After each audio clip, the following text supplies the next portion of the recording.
Colombia is experiencing a wave of guerrilla attacks in the country's northeastern region. At least 100 people have been killed so far, forcing thousands to flee. For the past week, Colombia's Catatumbo region has been at the epicenter of armed groups fighting for territorial control. The National Liberation Army has carried out several attacks across 3 regions very close to the Venezuelan border. Colombia's President Gustavo Petro invited the armed group for talks last week, but negotiations were suspended in just a day, accusing the group of committing war crimes and not having any intention of peace.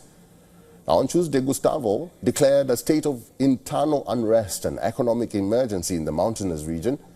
In the latest, the president referred to the escalation as a failure of the country. Catatumbo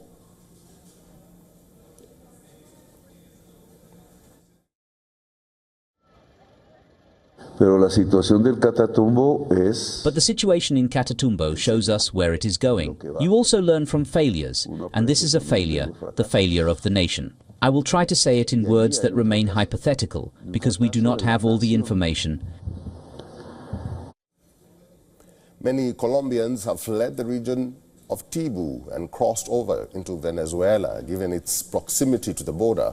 According to the United Nations Office for the Coordination of Humanitarian Affairs, 1,000 Colombian refugees have moved to Venezuela in search of international protection in the past week.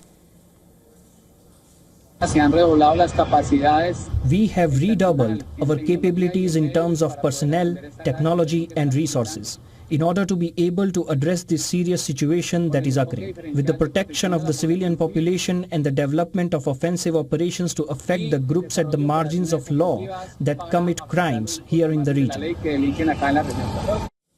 In many other regions, the worsening unrest has triggered a dire need for humanitarian assistance. As many as 20,000 people have been displaced since the truce broke down between 2 armed groups. We are coordinating a whole series of accompaniment humanitarian aid, listening to the community, observing how the shelters are doing in order to optimize all the aid that is being provided, and that is arriving from the national government. For all the latest news, download the WION app and subscribe to our YouTube channel.